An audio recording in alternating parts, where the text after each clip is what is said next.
to the, you say what, late 90s coffee shop music? I just got too aggressive. That's too aggressive. Like late 90s.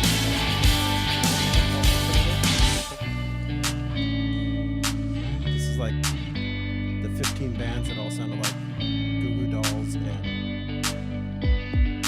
they all sounded the same. What's that one? I got such a bad memory, Greg. Superman, that one. That's the one from the Scrubs. You ever watch Scrubs? Watched a little bit of it. Yeah, it's funny. It's just one of those shows that's funny, but I've never really watched.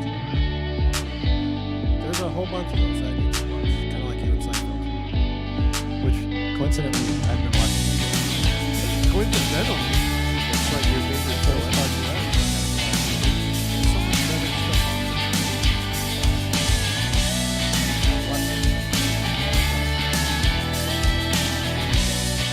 Well, anyway, welcome. How are you guys all doing? Hope you're doing well. I'm back from the weekend. Yeah. Back in the church. Yeah, it's crazy. You can see it. Maybe we'll take a couple pictures and put them up on Facebook. What's happening in process, and so it might not look what it looks like right now when you get here this weekend. Might look a little different. Or it might look the same. And going on outside is... Well, it's not going to look the same. It's already different Yeah, from the last weekend. in some parts. Well, if you're here last night, you might see some little preview. Yeah. But yeah, things are happening. What for everybody out there listening? What did you remember? What the target dates for some of the stuff being finished? Remember? I think Chris was saying Chris Maben, who is our facilities manager, phenomenal job with the builders. He was saying yesterday, he was telling staff, the next couple of weeks, essentially the shell will be up outside, right? Like the framing and the roof. Sometime in the next couple of weeks, roof walls. Yeah. So then it starts to inside the house. Right? So the next couple of weeks. they had to get one more big piece of steel. Yeah. I can tell Andy and I are well versed in construction and process.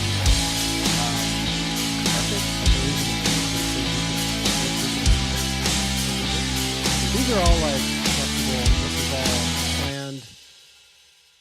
It's fluid because things happen.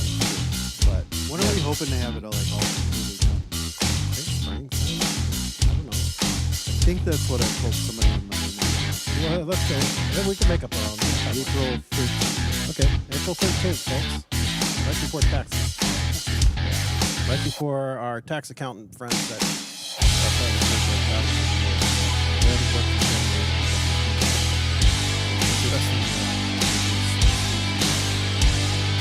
That's cool. So yeah, thanks for the invitation.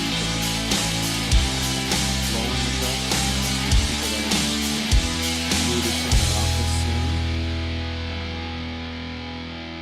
And have to work. You're going to lose your door. You're either going to get locked in or locked out. It's going to close me in there? Yeah. Actually, I'm probably the one who has to move the latest. I'm near to working unfinished things because they're going to seal up the door that I have, make another door on the other side that will lead into the main office, right? Yeah. But I got a lot of crap in there. I got to organize and throw away and sort and all this kind of stuff. Get ready to move into a new place. I don't want to bring all that stuff with me to the new office. We all have a lot to throw away, I think. Yeah, and I could probably throw away some of the store. We should get a big giant bin of just toss stuff in and bring that out to Have a yard sale. I don't think a lot. It's just throw them away. Okay, throw it away then. How are you doing? Doing well. Yeah, all right. Yeah, I feel like I'm sitting like weird position. I'm You're gonna not reposition. like really facing. I'm gonna reposition my chair. Well, it keeps swiveling that way. There's But I'm doing swivel okay. chairs. We're doing all right. Yeah? I am. Did you have Man. fun at the trunk or treat? I did. It was fun. Dress up? No, I wore clothes, but I didn't dress up. I didn't wear a costume. No, I did get fancy. No, I did not. No, we were really last minute, like what we were gonna do with the trunk. Oh, you decorated the trunk? Yeah. Which vehicle? Mine. It's just a little easier because it's a bigger flat. I can drop the back seats and there's a bigger flatter space. You have a tailgate that pops up. Yeah. And then Jordan's van has a tailgate that pops up, but it's like it goes down. Anyway, so we just collected a bunch of the kids have like reptile or jungle type stuffed animals. Including Evan has this blanket. It's like an inside sleeping bag. It's more of a blanket, but it's like closed on the sides like a sleeping bag, you know? That's an alligator. So the mouth is what's open, so we put the candy in there. Like you get eaten by an alligator? Yeah. So I've seen socks like that. kids had to, I was making kids reach in and they'd get their candy. So yeah, it was fun. The hard thing is like a lot of the little kids thought that they got to take a stuffed animal. So, and a lot of it was Evan's. Because he's a reptile guy. Like, not just stuffed animals, but he has these little, I don't know how you explain it. They're like rubber, but they're like toy. I mean, they're just little rubberized, but the inside is almost like sandy or gel kind of, you know what I mean? They're kind of squeezable. Anyway, lizards and geckos and stuff. And so he's kind of protective over those. And kids were like, oh, I get to take one. No, you can't take one. Why would they think they get to take it? Well, because they're little. They're like, 4 years old, and they didn't see candy anywhere. They thought, oh, look at it, I get to take a stuffed animal. Which gave me the great idea of giving away stuffed animals next year. Give away all your kids' stuffed animals? Yeah, right. Clean it house. I'm going to start giving away kids' toys at Halloween. That's what we're going to do. If you don't clean your room, it's going in the Halloween bucket. It's like that line in Avengers where go to bed or I'll sell all your toys. Yeah. Those would have been some good toys, too. There's something I saw. Last thing about Halloween for me, but a lot of people leave a bowl out. Take one. I saw someone had a bowl of candy, but also put like some potatoes in there, raw potatoes. And then on the Ring camera, they watched, and they said every time a kid would say, "I got a potato," and they thought it was so funny and react like, "I got a potato," and they would take the potato instead of candy. What's the most noteworthy, creative costume that you see that you heard about this year? In general, or that I saw? Just in general, you saw in person or online or wherever. No, I saw because we have all the usual suspects. There's a lot of Ghostbusters this year. Okay. I didn't know Ghostbusters was so popular. Well, I know I know the movie. There's another movie, right? Or with another all one. the ladies, and then they have another movie. Well, there's the one with the kids. That's coming out with the kids. It's like a prequel. Or Yeah. I don't know what it is. It's just, but there was already one with the kids too, right? It's got like a lot of the cast from Stranger Things, and then the Ant-Man guy. Yeah. I don't know anybody's real name. Ant-Man. Uncle. That's Uncle. Paul. Is it Ant-Man? Shouldn't it be Uncle? I don't know. It's the dude who played Ant-Man. I don't know his real name. Do you not understand what I'm trying to say? No, I don't know. Aunt and Uncle. Ant-Man is your uncle. Never. So That's a lot of Ghostbusters. No, the best costume by far that I saw was someone I know. Is a kid here in the neighborhood who's got red hair already, and he's growing like this mullet. Lives behind the church here. Yeah. Looks like a real life cartoon. Yeah, but he was wearing, his mom made him like the Ziggy Stardust outfit. Yeah. It's like are you familiar with this? David Bowie. It's like a gold jumpsuit with like these colorful stripes. Yeah, it was brilliant. Yeah, it was great. Yep, it's cool. I was talking with somebody here. One of his kids ventured out by themselves for the first time trick-or-treating, and they went with a friend to this neighborhood. This guy had the whole setup of like Star Wars Mandalorian stuff, and he stood up on his balcony with a Mando costume and had some sort of like potato gun or something, was shooting candy down at the kids' mouth. Oh, that's cool. Yeah, that's Where was that? Locally here? Maple Grove. It's a bunch of middle-aged men walking by. All right. So there were I heard there was a decent amount of people. Yeah, it was a pretty good turnout. It was it was chilly, but again, I go back to like 4 years ago. That first year we did it, it was 17 degrees. It was so cold and windy, but it was chilly because it hasn't been that cold yet.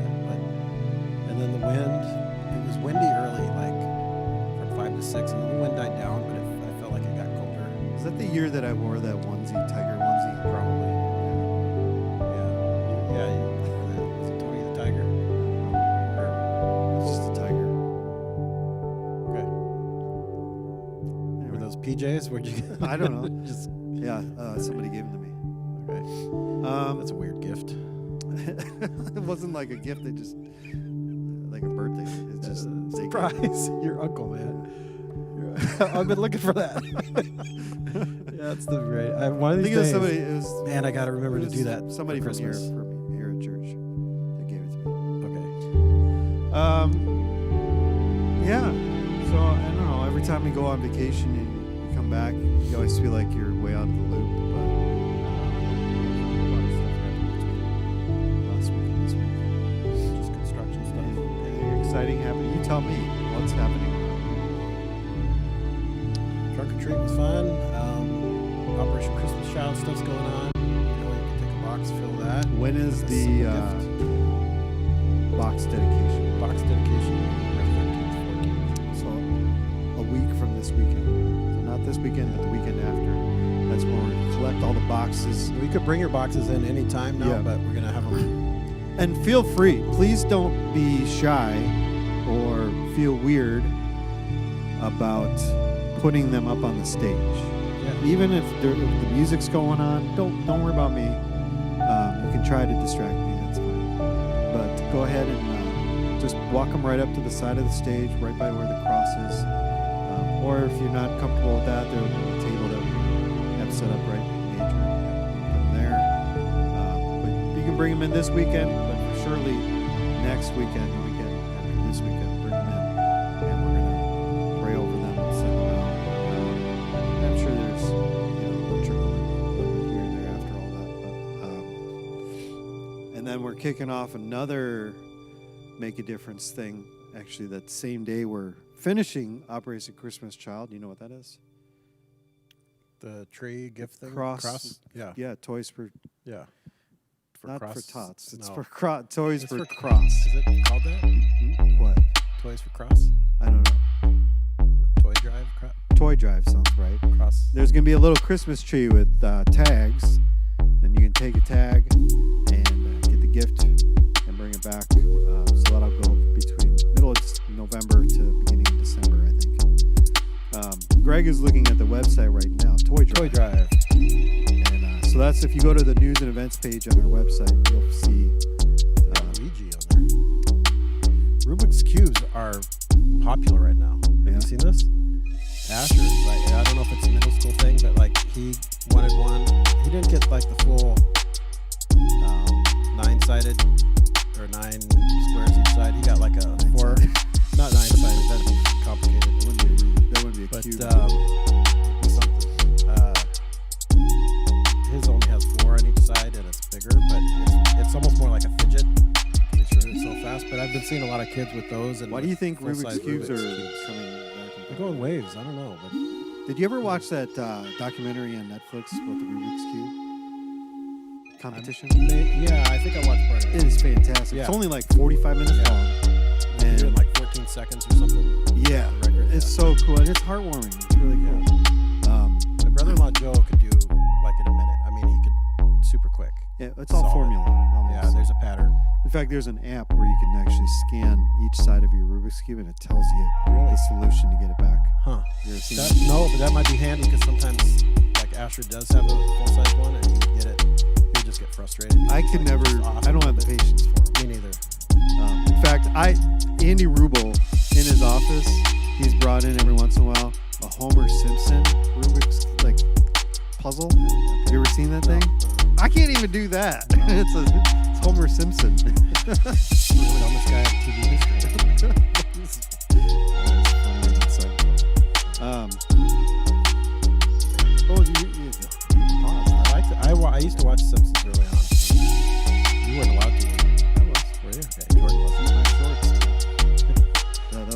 probably have not watched that show in 20 years. Like a live. Or Is it still syndicated? It's still It's on syndicated. Yeah, it's crazy. It's on Disney Plus, right? But isn't it like still new Yeah, episodes? they're still making new That's episodes. Crazy. That's what I mean. A new episode, I probably Is it the haven't longest? watched one in 20 years. The longest TV show. It's 30 plus years. Oh my gosh. It started like 90, I think. 1989 or 90, I believe. That's crazy. I remember back in The kids, they junior don't high, age. They're all the same age. like you couldn't even wear a Bart Simpson shirt. Really? Yeah, because he was. I don't know what the word is. Rebellious or inappropriate.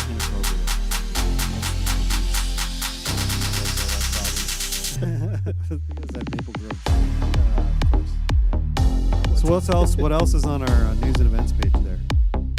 Let's see. We got high school conference, retreat conference thing coming up. Chaos and Clarity. Yeah. It's going to be down at Grace Church in East Prairie. They're going to meet here, travel down there Friday, come back Friday night. So there's not a sleep over anywhere. And they're going to meet Saturday morning, head down there for the day, back that night. High school and young adults, right? Yeah. And it costs $50, something like that. You have to sign up because you have to get tickets ahead of time. Yeah. You can do that online on the news and events page or on the student ministries page. $59. Oh, $49 until 10:30. So okay, $59 now. $60. And there's a form to fill out. Yep. I'll kick And in if money's an option, talk to Brax, talk to me or Andy or Yeah. someone in the office. If you want to pay it, or if you can't pay it, I'll go halvesy with you. Or we'll make a way for you to go if you want to go. You can. What else? We have the Manger Project coming up for kids ministry sponsor. It's a family event, but by kids ministry December 4th. What is the Manger Project? You know. Read so I don't get it wrong. The Manger Project is a one-of-a-kind, Andy, one-of-a-kind Christmas tradition that helps families focus on the true meaning of Christmas while building a wooden manger. This hands-on experience gives parents a chance to teach their kids hard work, perseverance, and importantly, why the manger is so important to their faith. All materials will be provided. You don't have to bring your own wood or anything. All materials provided to make the manger. Please bring a hammer or two for your family. Refreshments will be served as well during this event. Please RSVP, and you can do that on the news and events page or on the kids ministry page. You can RSVP, but that should be a fun evening event. When is that again? December 4th, 6:30 to 8:30. Is that a Saturday? I believe so. 6:30 a.m. a.m. or p.m.? Okay, I'm just making sure. I think it's after a Saturday. So after the Saturday service, you can hang out, build a manger with your family. All the materials are already provided, except for hammer. You might want to bring a hammer or two. But you need to register RSVP so they know how many to have on hand. And it should be good. We're actually I'm gonna shoot a little commercial spot with Jackie on Monday. She was saying that even their second youngest, Johanna, who's what, 7, 6? She could probably 7, 6. She could probably do it mostly by herself with a little bit of help. So it's not like it's, as complex as the construction that's going on outside of this. So the Manger Project. Last thing, or one other thing I want to mention: men's breakfast Saturday. This Saturday? This Saturday, the 13th. This Saturday at 7:30. Next Saturday, the 13th. This Saturday the 13th. Yeah. Next Saturday the 13th. Yeah. Johann Jinbeck. Johann will be sharing his testimony. Yeah. If you don't know Johann, you should go men's breakfast and meet him. Hear his story. He's got a pretty, I won't say crazy, but it's a great story. God moves in powerful ways. Yeah. And it's good to hear. I've had the honor of having few meals with them. Yeah. What do you make for you? No, we'd go out for lunch. Okay. Meet for lunch and hang out and talk. Meat? Meat. Yeah, meat. He Did brought you me meet this for meat? Well, he liked pho. Oh yeah. Yeah, I've so been we to that met forever. in Brooklyn Park for pho one time. Nice. And then we had lunch down at this Susan sandwich place in Vietnamese house. In Brooklyn Park. right over by Hennepin, North Hennepin. What is that over there? Yeah. I think I went there with I don't remember the Yoakum. name. I met Mike Yoakum there, or somewhere in that Oh area. yeah, I think it's that same place. Yeah. And then anyway, just 3 times together and just learn a little bit more about each other's story, and he's a good communicator. So yeah, should be good. Big That's LSU fan, Johan. Big Really? LSU football fan. interesting. Yeah. Interesting, right? Oh yeah, that's right. You guys got on the championship. Yeah. Yeah. 2 years ago, and championship game, and No games. no, he has a friend that did that brings all that stuff. Takes it. So he's a good friend. Well, I'd probably go too I know. if somebody was Yeah. offering you, Right. we'll see free trip. Yeah. What's the one team? What's a team you would not become a fan of for sure? Even if someone was saying, "Hey, let's go," and I'm paying for everything, and we're going to do this like every year. Any And- sport? Yeah, and you wouldn't be able to bring yourself to become a fan. Well, I don't. There's a lot of teams I wouldn't be a fan of, and I would still go. I would go. Like yeah. I'd even go if somebody was offering me all expense paid trip to go watch a Packer game, in Lambeau. I'd What if still you- go. What if you had to wear Aaron Rodgers' jersey? There wouldn't be a universe where somebody's going to. In my universe, that's going to happen. you would make me Yes. wear a Aaron. You then could go, but you I'll got to watch wear at Aaron home. Rodgers. I'll watch at home. That's the breaking point. That is Wearing- like, yeah. Why would you make me wear an Aaron Rodgers jersey? Why not? Just to see it happen. Yeah. It wouldn't. You would probably make me wear like a Giants jersey. I would if we never went to- make you wear anything. Well, okay, you could if that was the universe you wanted to live in. Okay, so Packers. Well, I maybe we should say like traditional rivals aside, because that's a gimme. Of course, it would be hard to, I would go anyway. I've been to Giants games, AT&T or whatever it's called now. Baseball, beautiful stadium. What is it all called? that. It's not Pac Bell, No, it's something else. Oracle. Oracle, yeah. that's which is owned by the guy who owns his own Hawaiian island. Yeah. You know what else? He also owns Oracle. What are the odds? I know, he owns an island. That's weird. Lanai. Yeah, that's weird. At least he opens it up to the public. That's so you good. can go over. Not like the Meta guy, Zuckerberg guy. Yeah. Meta. What's right? That's their company. Yeah. Aside from traditional like hardcore rivals, like Packers, okay, let's not even. Is there another team that you've always kind of like just disliked? I don't think so. I mean, the Packers. It's the Packers, Yeah. and and for baseball, I don't really have a hated team other than the Astros. Yeah. The Astros would probably I would still go to the Astros game, but I wouldn't wear any of their junk. Yeah, that'd be hard. Yeah. Carlos Correa jersey. Might as well say Aaron Rodgers, Yeah. Carlos Correa. Who else? Bregman. I don't mind Bregman. He's a little more likable now than he used to be. He used to be a little more smug. Well, and he wasn't as outspoken as Correa during all that He stuff. was at first, and then he kind of just. I think he realized we're not. I Well, think at he was first- smart enough to realize we're not going to win this battle. When and they he kinda when they just- first were was quiet. investigating it, he was trying to speak more defensive. Yeah. But once they exposed everything, he didn't say anything. They made him read that bogus apology thing. Well, they were all right? they were all bogus. was weird. apologies. No, but Correa for sure has been the most outspoken, like belligerent. Almost, I don't know how to. But in all of sports, I'd even wear a Yankees jersey. I'd probably wear a Yankees jersey before I wore a Packers jersey, and I hate the Yankees. I would, yeah, But Sure. I would for surely go to Yankee yeah. Stadium. I'd go anywhere, like you said. Yeah. I'd go anywhere. But I don't hate in other sports and rivalries. I don't hate anybody like I hate the Packers. Well, I mean, I guess where I was going, because like Johan, I think his friend got him into LSU football, and I don't know, maybe he just wasn't a huge. well, I mean, we're in Minnesota. It's not like we have a natural rivalry in the South for football or anything.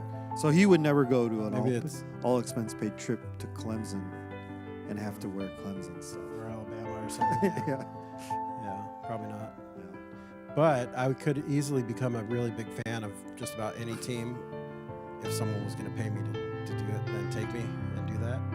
Like, I could become a fan of most teams, other than baseball, for sure, not the Giants or the Padres or the Diamondbacks, probably.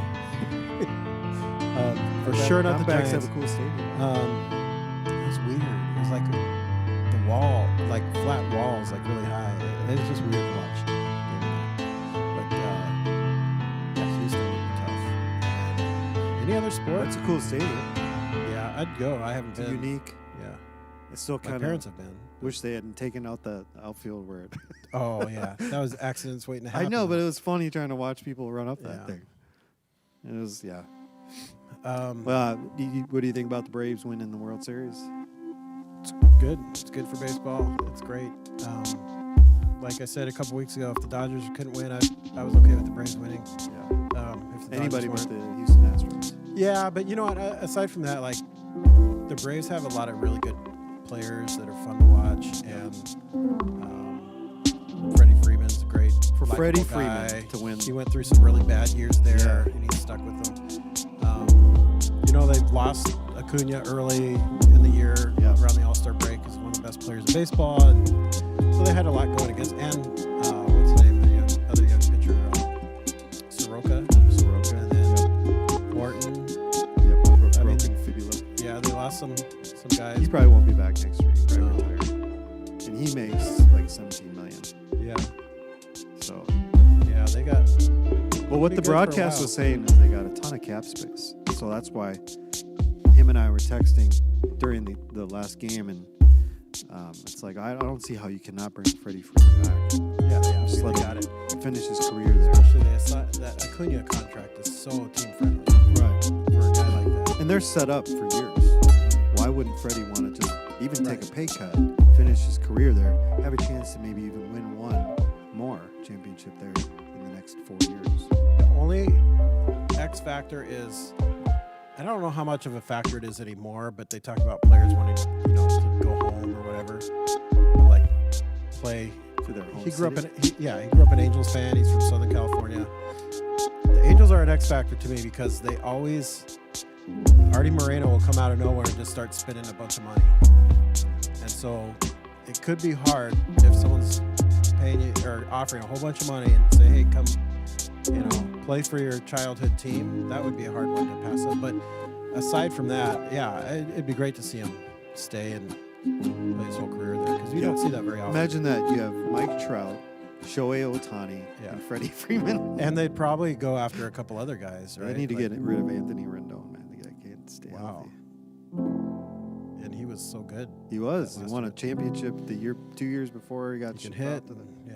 Anyway. It's an angel curse, man. People get hurt. Yeah, Mike Trout. Yeah. I'm sure people are singing us about stuff. I'm not. Goofy stuff. If you're sick of Andy, chime in and say. No, it's good, man. Wait, so what'd you do on your vacation? I didn't do much. It was Yeah. kind of. I didn't go Staycation? anywhere. It was one of those vacations where you sort of just do whatever you want to do when you want to do it. I mean, last time you were able to do that because you have kids and all that stuff. Pre-marriage. You wake up whenever you want. I eat whenever I felt like it. If I wanted to go somewhere and do something, I did it. So yeah, it's just a lot of just going with the flow. Decent sleep. And, even managed to come up here a couple times. And it wasn't.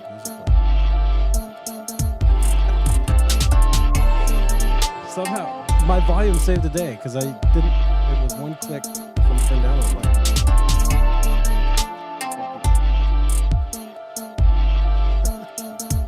I just heard something. All right, starting over. So what are we talking? It's cool. We had a little soundtrack. Sorry about that, folks. Oh, there we go. That's why. Well, you got a whole cool All setup right. there. I will say sometimes, like, there have been a couple times in the past where Jordan would go, like, to California to her parents with the kids, and I'll get like a week. that one year that Yeah. you had, you got like 2 weeks of nothing. But I'm not off. Like, Sure. I'm still working. Otherwise, I would go. But there's still a lot of that freedom of, Yeah. like, I could wake up a little later. I could, eat what I want. I should say, I don't have to make 3 separate meals because Jordan and I will eat like whatever we make for dinner. Our kids, it's just different. They each eat different things. They're all picky. Yeah. So that was one of my goals, was just to eat good food. Yeah. What's some good food that you ate? Went down to Brick and Bourbon on Tuesday. Nice. Do they have the wings back? Is there still a wing shortage? Oh yeah, they had plenty of Okay, wings. good. So, and they also another thing that we had was the duck bacon wonton. Ooh. Oh, those were fantastic. Duck bacon wontons. Yeah. Yeah, the garlic and roasted garlic and sriracha dry rub. Yeah, those are good. Those are one of my favorite things to eat. Well, I took my father-in-law to try those because he's a big wings. He likes dry rub, Yeah. and that's when it was like early summer, Yeah. and they're like the They were server, shortage. the lady's like, sorry, but have you heard there's a wings shortage? And what? Well, you can't imagine. I mean, you imagine how many chickens die because of wings. because of wings, and all they use is just the wings. You need They use the rest of the chicken in other places. Yeah, but still, that's a lot of chickens. Yeah, that's a lot. I mean, I ordered a large plate, and that's like 20 wings. That's 10 chickens. That's 10 birds died for your dinner. That's weird to think of. It is. Speaking of weird to think of, All right, let's do it. I just Weird to think think of. that, last week I wasn't actually there. I showed up on Saturday, but October was Pastor Appreciation Month, whatever, Mm-hmm. and they had a little presentation, and every year they give us a little gift, and I just like Greg, Just you posted on your over the top. This Generous year. and crazy, yeah. yeah. Yeah. It was, yeah. But what I was gonna say is, you posted something on your Facebook, just thinking, and I'm same thing here. Like I'm grateful. I know Greg is that we get to even do this, and to be a part of this church with people that are part of this church. Such an honor and a privilege, and I know there's first thing I want to say. I know it's not just pastors that do. There's so many other staff people here that there's not a day for them really. Yeah. Like Tammy and Diane and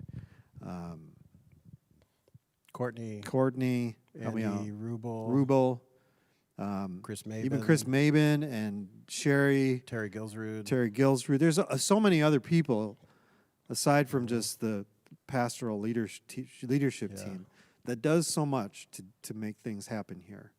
And I don't know, maybe we should have some recognition time for that.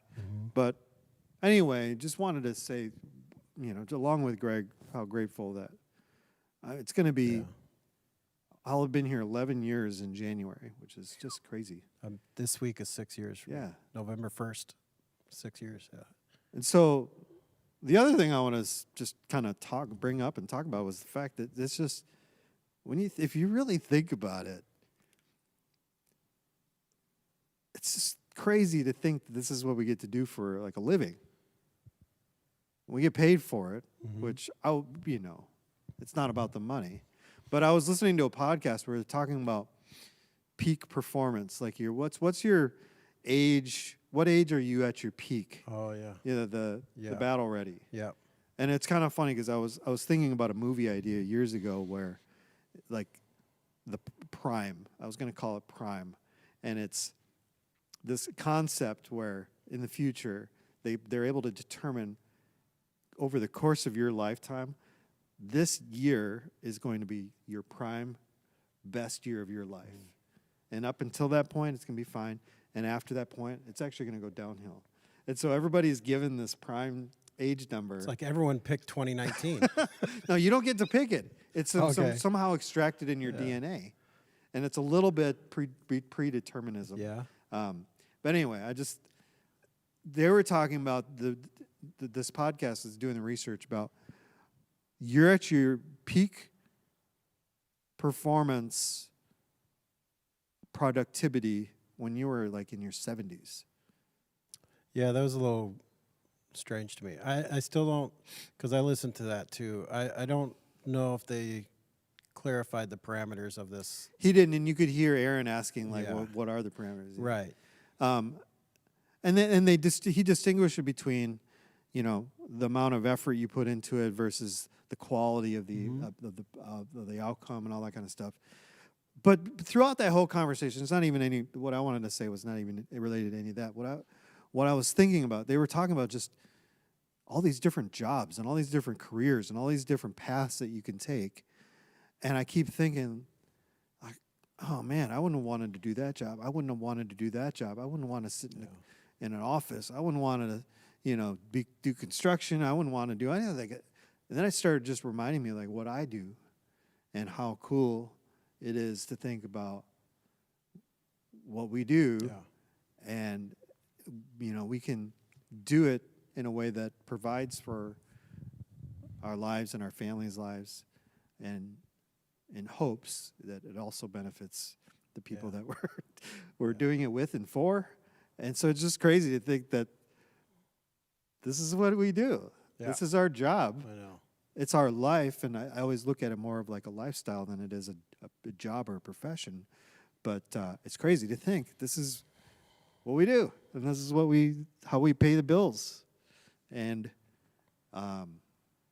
little bonuses from you guys is a huge,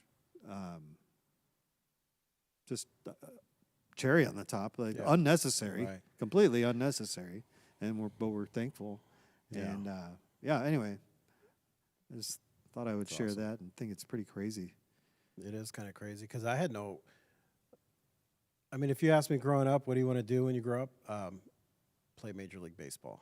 I really had no Marine plan. biologist I is had what no I was plan what I B. was saying. Really? Yeah, No way. Yeah. You are George Costanza. That's Seinfeld. I wouldn't Did know. you go through an architect phase? No. Did you ever want to be an architect? No. Okay. No.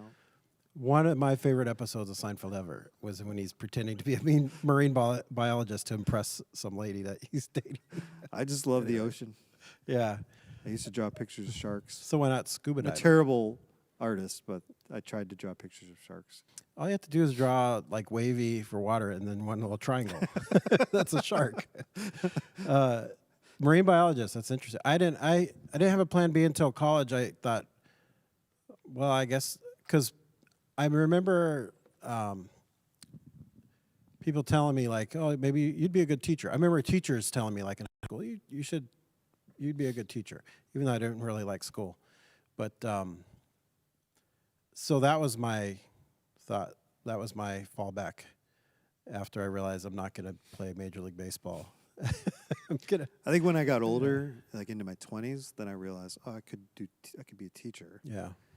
But it was the realization of how much math that I would have to do for marine biology. Like, I don't want Science. math. I don't mind science, but the Yeah. math. I is just what- want to swim with sharks. yeah. Talking with Too people. bad YouTube wasn't a thing. If YouTube was a thing then, you could have had like some kind of channel swimming with sharks or something that could have gotten popular, and then you wouldn't be here. Well, I have done jumping cage, which looking at sharks, which is pretty cool. So this is our quote unquote job. Yeah. This is what we do. And in the end of Matthew, and we're going through the book of Matthew. So if you're following along with us in the sermon or in small group with the booklets, we're going to get to this point at the end of Matthew. Spoiler alert, 28, where Jesus says, "Go and make disciples, baptizing them in the name of the Father, Son, and the Holy Spirit." So I wanted to talk about today, Greg, this whole idea, and this is really only a church word, is this idea and concept of disciples. What is a disciple? What does it mean to make disciples? And how do you become a disciple? So anyway, what do you think? No, I mean, the just only first other thoughts. place you hear that word is like in sports, with like the coaching tree. Like, Oh yeah, he's yeah. a disciple. Yeah, of, like, you're right. He's from the Bill Walsh Bill coaching Belichick Bill tree. Belichick Yeah. disciple. Yeah, So there's an element of it's a leader and a follower. Basically, Leader and a right? follower. You got a follower or a teacher or whatever, and a follower. okay. Right? A disciple's a follower. So let's pick it. Slash learner. Let's like peck at the edge of this idea.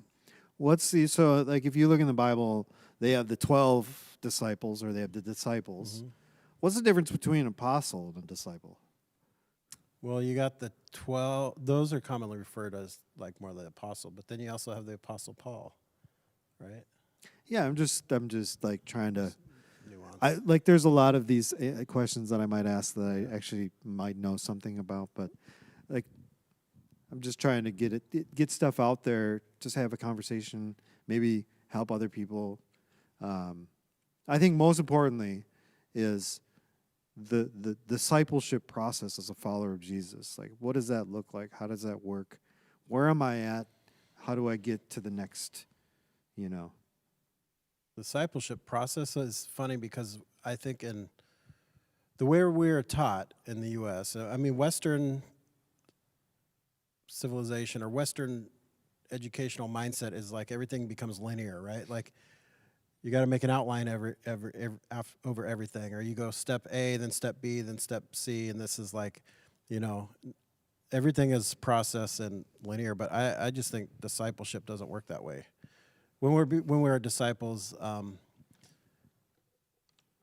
discipleship in like our spiritual walk, our journey is like a mess. It's not, a solid line or straight line. It's like up and down and back and, all over the place. And, mess up here, learn from that, mess this up, learn a lesson, move forward. But at the end of the day, I think true discipleship or being a disciple as Christians is just following Jesus. I mean, he's our Lord and our Savior and doing our best to follow him with everything we have. And so if we're asked to go and make disciples, well, first of all, someone told me years ago that go, because we get confused, there's a place for, we definitely need missionaries overseas. We need, mission trips there's a lot of value in going somewhere and doing, missions work. But the idea in that context, from what I understand, is more of like, as you are going, make disciples. So there's something with everyday life there, right? So whoever we encounter, if you're a follower of Jesus, we ought to go and make disciples, or as we're going to make disciples, make other followers. Sharing with them who Jesus is, what he's done in your life. That's where your personal story, your testimony could be so powerful because it's your story. It's how God's done something in you and through you and has made a change in you, and people can't deny that. I mean, that's your story. And just sharing what Jesus has done, what God has done. And then teaching, whether it's actual Bible study, academic kind of, idea of teaching, or if it's just doing life with people together. It's like parenting to me, right? It's like, I don't know. well, but you know what parents are, right? Yeah. You have good parents. They raised you and they taught you things along the way. You messed up. I'm sure you're not perfect. Are you? I'm not. Okay. You've made mistakes. Why don't you share all your mistakes that you've ever made? Yeah, we make mistakes and we mess up. Turn the music back on. I had the little commercial, commercial break. Sounded like Between Two Ferns. That was the music. That's the jingle that came to my head. But don't they cut to that real quick if something goes wrong? Something goes bad, yeah. Yeah. So, Well, hold on. Well, first, Hold on. No, the point I was going to make, someone at a seminary, a professor say that we should disciple people the way we disciple our kids. And his point was, and I wasn't a parent, I wasn't a father at that point, but I get it now, is we teach our kids the things of God, and we teach them about Jesus before they know Jesus personally. You know, we pray with them, we tell them stories, you know, the Bible, we let them see our faith play out. We let them see that we're not perfect, that we make mistakes, and what we do. You know, how do we respond? How do we react when we do make mistakes? We give each other grace and mercy and forgive, and we move forward. And so, if you're a Christian parent, your kids see that from day one, right? And I think one of the greatest things as a kid growing up with good parents was, I like seeing my parents mess up or fail, and seeing that they're human, you know, and then seeing how they respond. And that's also one of the benefits of, I mean, we'll maybe getting down the road here, but of just having someone who's like a mentor type person in your life that's maybe, you know, years ahead of you, whether it's in actual age or at least like maturity or spiritual maturity, because, you know, they can help you through those times where you mess up. And so it's kind of that, and when we talk about, you know, if we have God the Father, well, it's kind of like that father-son relationship with me and him. It's like I'm just doing my best to follow him, and, you know, he's guiding me. But I'm going to try to translate that into my life with my kids and whoever God puts in my midst, you know, as far as who I can influence. So to me, that's like discipleship in a very philosophical, not practical way. I think it's very practical, Yeah. because in essence, you're discipling your kids, Mhm. which you're saying is Which should be job number one. similar as a parent. to as parents anyway. Yeah. Yeah, job number one, Keep them alive, maybe one. real number one. Right. Yeah. Yep.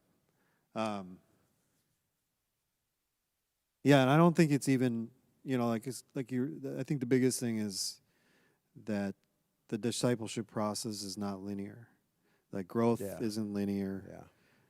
And having somebody or being in relationship, yes, give a mentor, but it doesn't always need to be a mentor. I think that's why small groups are Mm-hmm. such an important thing, because Yeah. you're around a bunch of people that are in various stages of life, various stages of their spiritual development. They're related, you know, how long they've been following Jesus, and it's, you know, you brought it up a couple times, like when you mess up, you know, you have some people to talk about.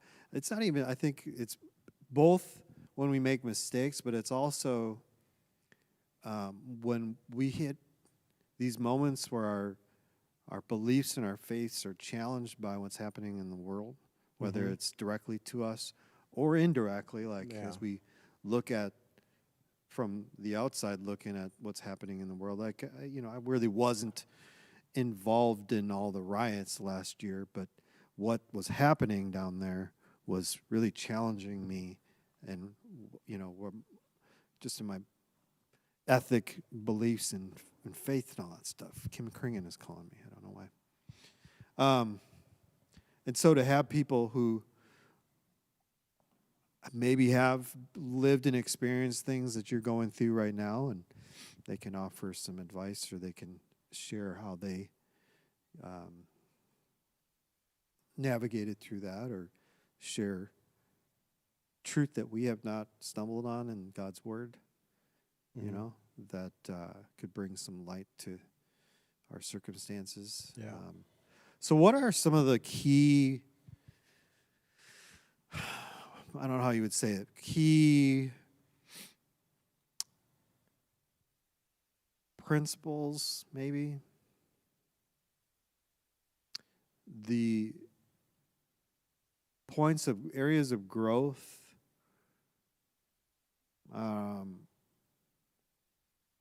the most important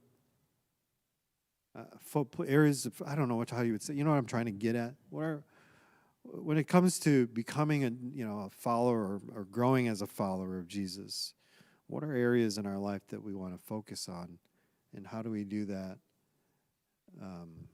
Because I think part of our job as leaders in the church is to target those things and help people in those areas. Yeah. So what would you let's just point out like 3 or 4, maybe 5 things that we as a staff here at Northridge and as leaders, spiritual, not that we're any better than anybody else, but that this is how we, create environments to help focus on these things. What are those key things that we look at? Well, I think, however you want to say it, Bible, scripture intake, or, study, reading, memorizing versus that sort of thing, however you want to say it. The intake of God's word and knowing it is key. If that's God's word, if we believe these things to be true, then if we are a follower, then we ought to be concerned with that. But that could take many forms, whether you're good at, one thing, my dad every morning was always at the kitchen table with his Bible doing, reading, doing devotion stuff as we're getting ready for school. That's what I would see before he opened the paper, because he went to work later in the morning, like 9:30, 10 o'clock, after we left, for school. So, but I would see that. But, some people that's hard to have that kind of every morning I'm just going to sit and read the Bible. And if there's distractions going on around, like other people around, that's hard. But at some point during the day, at least, throughout the week, have some time where you're reading or at least taking in God's word. I think that's very important. Prayer, obviously, having that open line of communication between you and God. And that could take many forms throughout your spiritual journey. For some people, the prayer without ceasing, just kind of having this ongoing conversation throughout the day with God is just natural.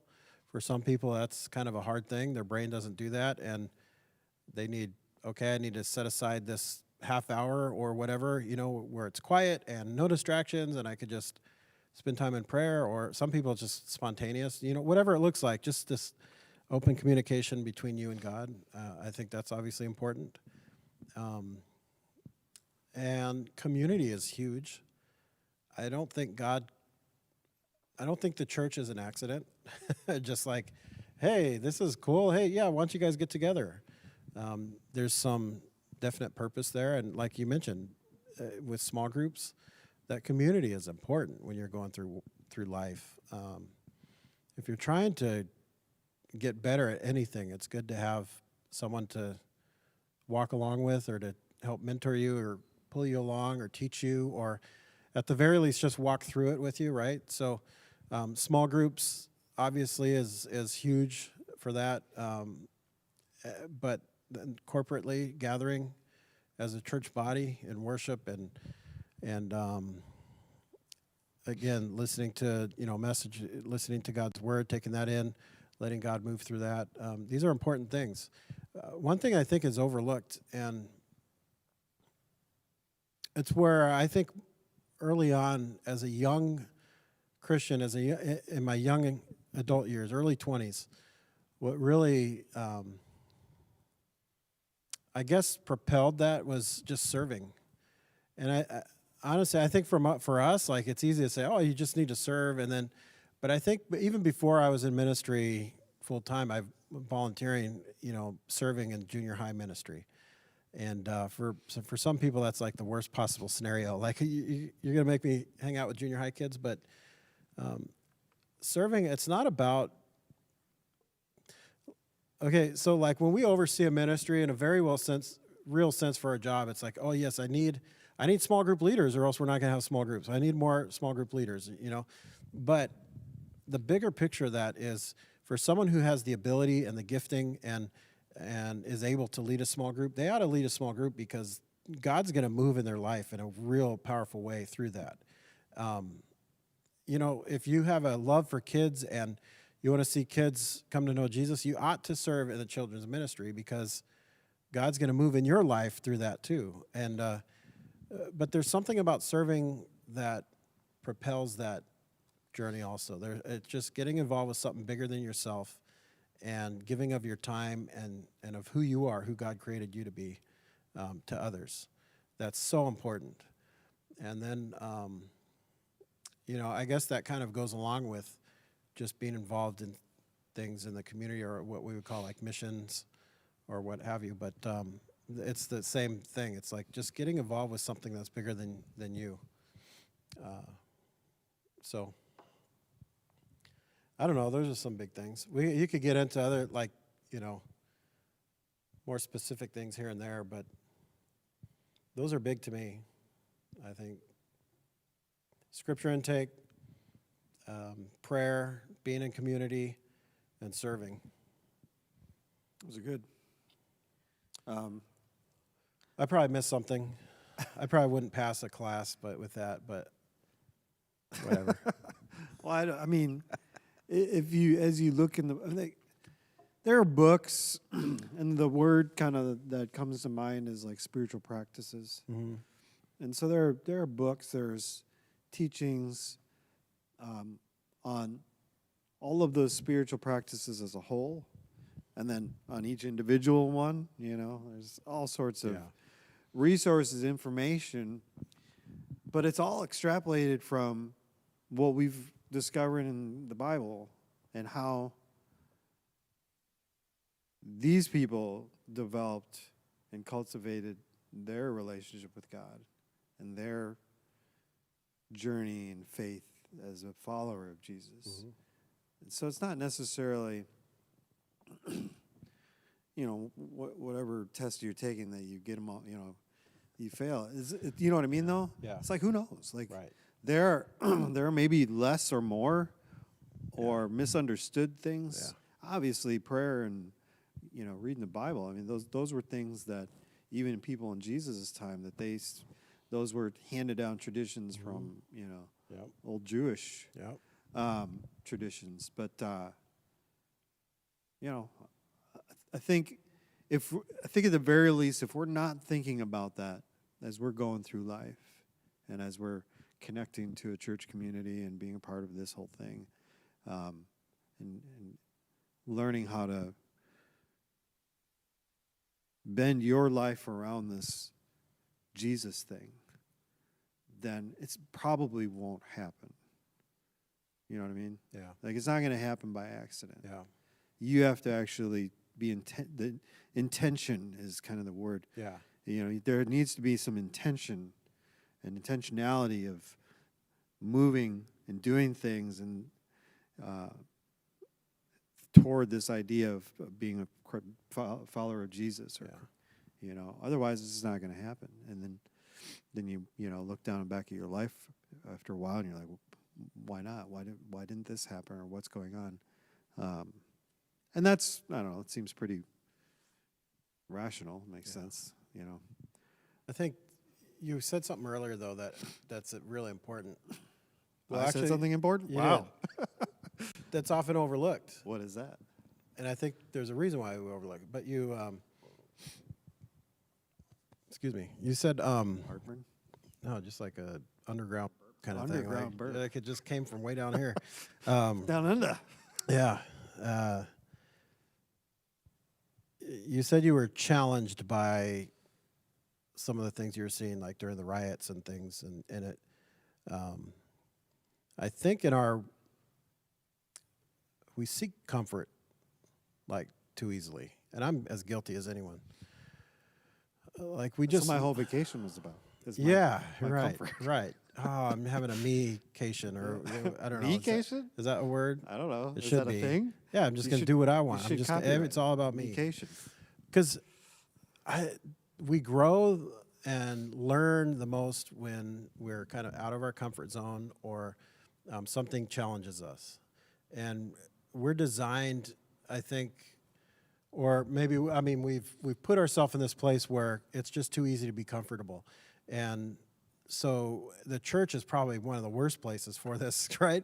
Because it's like, oh, I want, the room has to be a certain temperature. Oh, I don't like that color of that carpet, or I don't like the coffee at that church, or I don't like the way that guy plays guitar, or I don't like his teaching style, so I'm going to go to this other one. Or well, and as people who work in the church, we try to make it comfortable for you. yeah, right. We try to make, okay, oh man, it's just a little chilly in there. Okay, we'll turn down the. You just want it all perfect and right. Yeah, And make sure right. that you're. And part of that's hospitality. It's like you would do that if people are at your home. But I think in the bigger picture of one of the things, so Ben and I are in this cohort thing, this evangelism class thing, and last week one of the pastors talked about how early on in church planting, everyone is super excited and, there's a lot of energy behind it and they're planting. And then he said right around a year, everybody wants to just turn inward. And it's like, okay, we've got 100 people. All right, let's just kind of focus inward. Let's work on ourselves. Let's kind of like grow. Let's become a discipleship church. And, a term like that gets thrown out there as if evangelism and reaching your community is somehow detached from discipleship, right? And but that's a comfort thing. It's like, I know this is my group that I know, right? We do it in church, and small groups do that. Like, I don't want anyone else coming in. I know these 8 people well. We've been together for 18 years. Like, why would we invite anyone else in? But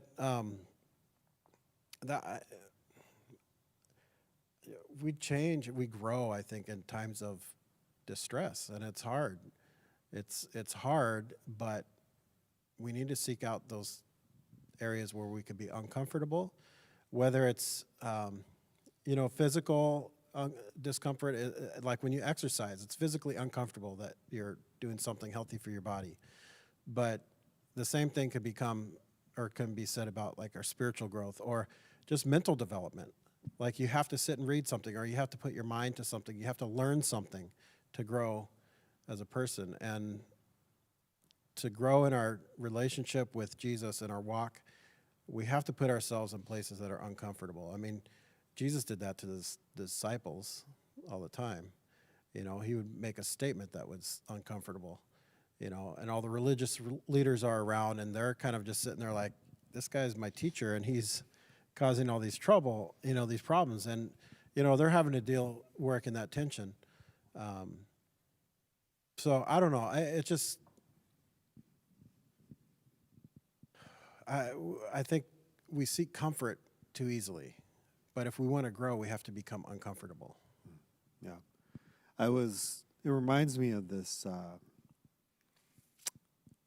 this short video from Instagram. I'm sure it was originally from TikTok or whatever. I don't know. I don't have TikTok, but I do wander around on Instagram every once in a while. I see you with your phone, like doing dances and stuff all the time. Yeah, me dancing. Yeah. But the video is, and it's one of those things where people take the audio and shoot their own video for it. You know what I mean? Yeah. So I don't know who the origin of it is, but it's this voice with this cool guitar music in the background. And he said, I asked God for wisdom, and he gave me a bunch of problems to solve. I asked God to be more loving, and he brought people into my life that need love. And I asked God for this and this circumstance. You know what I mean? Yeah. It went on for like 4 or 5 different things, but it wasn't all just God snapping his fingers. And it's this. Yeah. This is the attribute and the character that you want to develop in your life. And then this is what you have to go through to get it. You can't just instantly become a generous person. Mm-hmm. There needs to be things that happen to make you, to craft you into becoming that person. And like you said, that's the effort, the work, the tension, the uncomfortableness. You can't just go out onto the sports field or the court and be this perfect athlete. You have to work at it every day, and you have to. Your body has to suffer. Yeah. But in the long run, it'll be worth it because you'll have. It's kind of last night I was leading worship with the youth, and we're talking about value and worth. and even going to school. It's like this is not comfortable in the moment, but at the end, it'll be worth it. Yeah. There will be value that you'll find after because of the work that you did, which is uncomfortable in the moment, not very fun or whatever. Some people like it. They're just, weird. Yeah. I know. It's weird. But it's a lot of work, but all that effort will be worth it at the end of it. And I think, whether it's through mistakes that, I make, or what challenges me as a person, whether it's easy for somebody else but it's hard for me, or maybe what is easy for me is hard for you, those things that we go through that develop who we are as, as a person, our character, our values, our perspectives, those are the things that I don't think you can enter into some spiritual disciplines program and learn intellectually about those things and come out the other end with, being equipped with those. You know what I mean? Like there's some aspects where you can't program it, you can't plan it, you can't read about it in a book. The only way to learn about it and grow in it is to live it. Yeah, information's good, but it's limited in its ability to change you. I mean, it might be the catalyst because we live in a time where we have more access to more information than ever before. And I don't know if the world looks any better than before. Well, because we spend most of our time sorting through good information and bad Instagram information. videos, inspiring Instagram stuff. It was really good. Yeah. There's a couple of them that are there like, whoa. Like there's this one where it's like, have you ever asked a man how he's doing? And he says, I'm all right. And he's not all right. He's dealing with stuff that you wouldn't understand, And so what I want to say to you is, I'm all right too. All right. Now what? All right, exactly. Yeah. But it's like some, one of those Tony, whoever, motivational speaker videos. There's a lot of interesting stuff. But we spend so much time dealing with either misinformation or dumb information or bad information to find probably what's more of a valuable resource is good information, correct information. Yeah. There's less of that. It's hard to find. It's Right. hard to know where to find that. Well, and that's why I think we waste a lot of our time in life Yeah. sifting through. Well, a lot of the nonsense is fun, right? It's, this is ridiculous. Look at this. Oh, this is so dumb. Well, I got to see this. Right.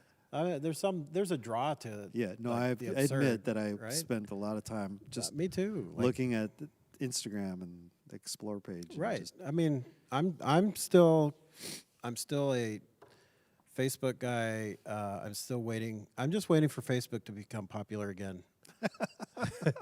So, yeah, well, hopefully I probably had Instagram before most people, and that's a hipster thing to say, isn't it? yeah, it's pretty I left Instagram when it got too popular. up to date to say. No, and the only reason, so at the time, I had a college age. Do you still have Instagram? I have an Instagram, yeah. Is just it the don't- original one that you had back in the day? Yeah. What's the oldest post that you I have just on don't there? think about it. I honestly don't think about going on there. Look at and your then when I Instagram. do, Tell me the oldest post that you have. all right. Like I don't post much on my Instagram. Most people are shocked. I always have to figure out how to get there. Like my oldest. November 4th, 2014 was the oldest post. Oh, I got you beat. You got me beat. Well, I'm sure because I really didn't. I rejected April 2nd, 2011. 2011. When did Instagram come out? I'm going to say it started gaining some popularity around in 2008. And the reason why I say that, because I know where I was. I was still at Inland Hills in Chino. You know where you were? Well, no, That's like, where were you because on of the person who told September me about 11th? Instagram was a cool young college person. Okay, October 2010 is when Instagram came out. Oh, wow. So I was only So you were a year. 2010? Yeah, October 2010. That's what That doesn't compute. the information. Is that when Facebook bought them? Because they were around before. I typed in It Google. was, at when first, it was all about just the filter, the cool filters that you Right. could take photos with. This is my first photo and my first Instagram post, April 2nd, 2011. It says, my kind of town, because we're coming into Chicago. I love Chicago. Jordan and I took a little road trip down there, vacay, and it's liked by one person, my niece, Abby. Still to love this day. Yeah. All If you go these on there, years. I'll have the second like. See, like at least my first post But my friend, was liked so by 54 people. yeah, but that was when a lot more people were using it. 2014. A lot of people weren't using it, and then no one was really using it. It was really just for like the cool filters, and you would have it linked to your Facebook page. So anything you did on Instagram, it would post on Facebook, Right. and it was for like cool effects on your photos. And then like all of a sudden, all the young kids, high school and college age kids dropped out of Facebook and went to Instagram, but I just didn't. Look at how Really? young my puppy looks. Oh, See, I have like 6 posts on Yeah. my Instagram. 4 of them are dogs. I have 2 of them with my Jeep, and then I have 1 of just a light bulb. look at little Asher. See, this is babe. This is Wow. less at than a his year old. cheeks. Yeah, he had these big old chubby cheeks and curly hair. This is that trip. So April 2nd, 2011. That would have been Jordan's brother Joey and his family lived outside Chicago. We went down there to visit, and then this is at the Shed Aquarium. The what Have you been- aquarium? Shed, Okay, just Shed. making sure. I know I said that kind of I fast. have been and it there. came- I have cousins that lived in Naperville. Yeah, And so we used to go down to Chicago Yeah. on a regular basis. yeah. Been to That's the where Joey lived. aquarium. We lived right there. Been to the in Navy Lyle, right Pier, by there. Navy Pier. Yeah, I been love to Chicago. A couple baseball games. Wrigley Field was cool. It's Yeah. like walking into history. Mm-hmm. You just walk through and you see the ivy, and it's just so white. cool. Yeah, White people. yeah. Wrigleyville is Wrigleyville and like Boston. So I haven't been to Boston. Fenway. See, there's a huge gap. Let me find it from where I didn't Is that post a concert? anything. Yeah, that was at a conference. I can't remember the conference. the We other took one with youth. all the lights. Yeah, I took youth to CIY Move conference. Let's see. I gotta find where like, where like one picture and then where I didn't post another one for years later. That's what I want to find. That's 2013. This has got to be riveting for everybody. Right. Watching Greg look at his Instagram. Go to my Instagram, It's folks. the most. Yeah. It's Here's a picture of what I call the original Uncle Jesse. Uncle Jesse from Dukes that of is Hazzard. Uncle Jesse. Yeah, but it's not Uncle Jesse from Full House. Oh. It's the other. You know what? I guess I would come back to it like, a couple times a year is from what I gather here. Yeah. I just don't. I don't like the last post was. Here's me with Eric Estrada. 15. Nice. Dun, dun, dun, dun, Yep. dun, Punch from dun, Chips. dun, dun, dun, dun, dun, dun, dun. That's funny because like as little as I've done on Instagram, there's 2 pictures of like iconic 70s TV characters Uncle Jesse and Yeah. Eric Estrada. or 80s or whatever. I should Yeah. find my picture of. I Where have is a it? picture with Diamond Dallas Page. The Remember last those? picture I have on Instagram is August 13th, 2020. And it's a Oh, little so puppy. it's your dog. Puppy. Yeah. That's the last one I think I've Well, the posted. last one I posted for me was of my Jeep. No, it was the dogs. 2014, November 17th. I like this meme. It's a dog. It says roses are gray, violets are gray. That's it, because that's how how dogs see, right? Yep. How did we Apparently. get here? How did we get here? I don't know. Why'd you bring up Instagram? Information. Information. sorted Oh yeah, through all that Instagram, stuff. inspirational Instagram Um, stuff. So, anyway, I just thought we talked about evangelism a few weeks ago, Yeah. and I thought let's talk about discipleship a little bit because I think they're connected. What we do here at Northridge as leaders, staff, just even people coming and hanging out is all around following Jesus better or more or whatever. Yeah. Together. I guess it's not about more or better. It's just about following Jesus together. Eugene Peterson called discipleship a long obedience in the same direction. Right. Right? Hey, you should. That's a good one. I Actually, mentioned that I think you said few that during a times ago. sermon a while back. a long obedience in the same direction. Yeah. That's all it is. Like obedient for a long period of time, like in the same direction. You're following Jesus, like the best of your ability. So, all that to say, think about where you're at. Be intentional about where you want to go. Yeah. And we're all here for each other. So if you got questions about how to cultivate a deeper connection with God and with the church and all that stuff, let us know. We'd love to. If you don't have anybody that you're walking with, let us know. Yeah. We'd love to walk with you and help you find others to walk together with you. And I think this series on Matthew is great when it comes to this whole discipleship idea because it's all about Jesus. Yeah. We're not trying to follow Paul because even Paul said, "Follow me as I follow him." Right. We're not Paul's disciples. We're Jesus' disciples. So going through the Gospel of Matthew is perfect because let's just look at Jesus. Yeah. Look at his life. What did he say? What did he do? How did he live? What did he want for us? And By the way, from the point of view of one of his followers, Matthew. right. And we forget that sometimes. We're reading it. It's like the guy that God used to pen these words was Matthew. That's why it's called Matthew. It's one of his followers. Who right? walked with. Who walked with him. Which I believe is the only. Well, John did. Yeah. But John didn't write anything until at the end of his life. Yeah. And so I don't know about Matthew. Did Matthew write it along, or did he kind of do the same You're going to make thing? me do the whole go back and figure out I do know dates. John. Well, John was in And toward the end. he more dictated it vocally because Yeah. I don't think he knew how to write. And so he just told somebody. Well, I don't know if Matthew actually put, the letters on a page. But he was definitely more scholarly than John. It was more John dictating it to somebody else who wrote it, and it was all at the end of his life based on memories and all that stuff, which is incredible to think about because, I mean, even though it's more abbreviated than Matthew, it's still a lot of detail. Yeah. Whereas Matthew and Luke I think Luke was probably being the most scholarly of all of them. He was a doctor. Yeah, and Matthew's tax. I want to know what kind of doctor Luke was, though. Was he like Dr. Pepper? Or was he like a podiatrist?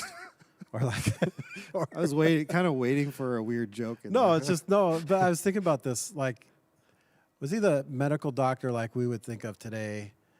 Or was he like, all right, let's... somebody who got their doctorate in something else? You got an honorary doctorate. No, like, okay, I need... he would just put a bunch of ingredients together and give you a tea to sip. That was like a witch doctor. Yeah, I didn't want to say. I didn't want to say that. No, it's just fun, joking. Yeah. But obviously, very articulate and intelligent man. Nonetheless, guy who knew Jesus, walked with him personally. Yep. Matthew, not Luke.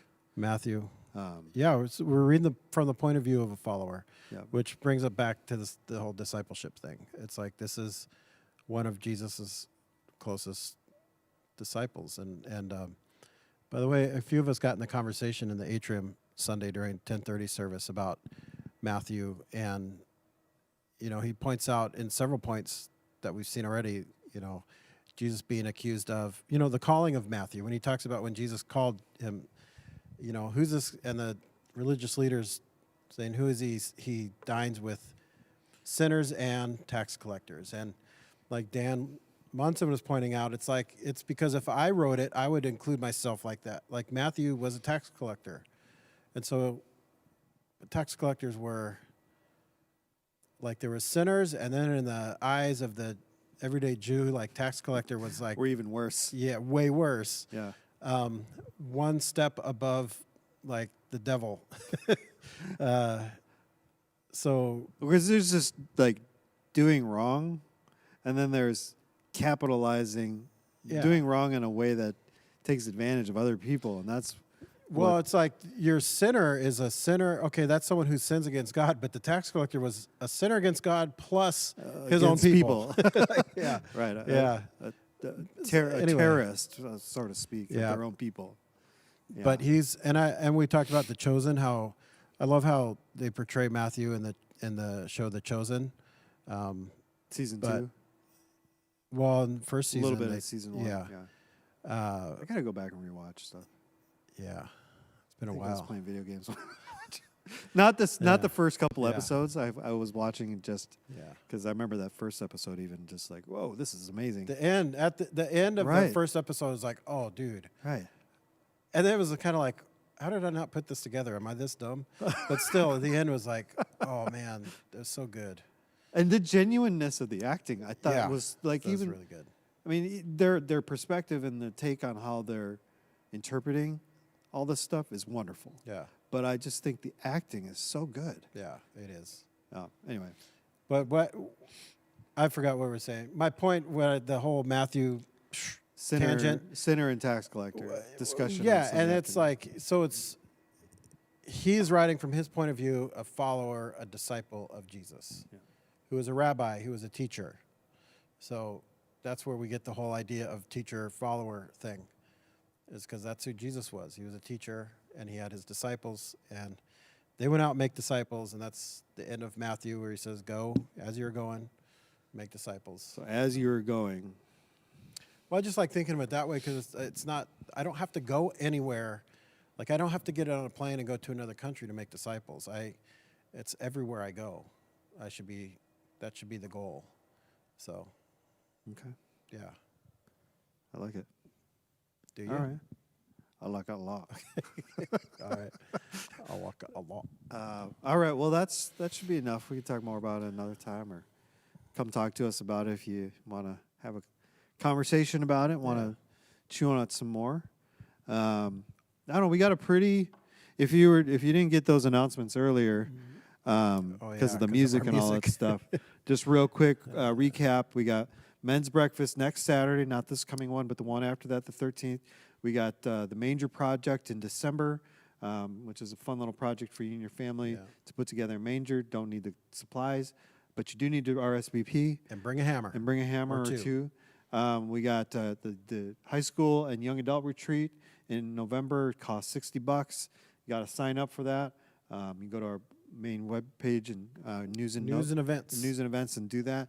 And then we got 2 Make a Difference things. We're going to be doing the box dedication for Operation Christmas Child the weekend of the 13th and 14th. Up until then, you can just continue to bring your gifts. You can either bring them, put them right on the side of the stage by the cross, or you can put them on a table in the atrium. And then kicking off the same day that we do the box dedication is the cross toy drive. And they're going to have a little tree in the atrium with little tags. You can take the tag and get the appropriate gift and bring that back. That'll go through to like the beginning of December. Yeah. So that's a lot of stuff. Just go to our news and events page on our website to get all the right information. If you have any questions, just let us know. Anything else, Greg? Anything you want to say? The floor is yours. I can't think of anything. I got things I want to say. I got a lot of grievances with you people. No, it's Seinfeld. That's Festivus. Anyway, the airing of grievances. I'm really mad at myself for laughing now. Yeah. Your whole life is Seinfeld. You don't even know it. Why won't you watch the show? New poll. We didn't do the poll thing. Oh, yeah, we didn't that's draw right. because we didn't do the podcast last week.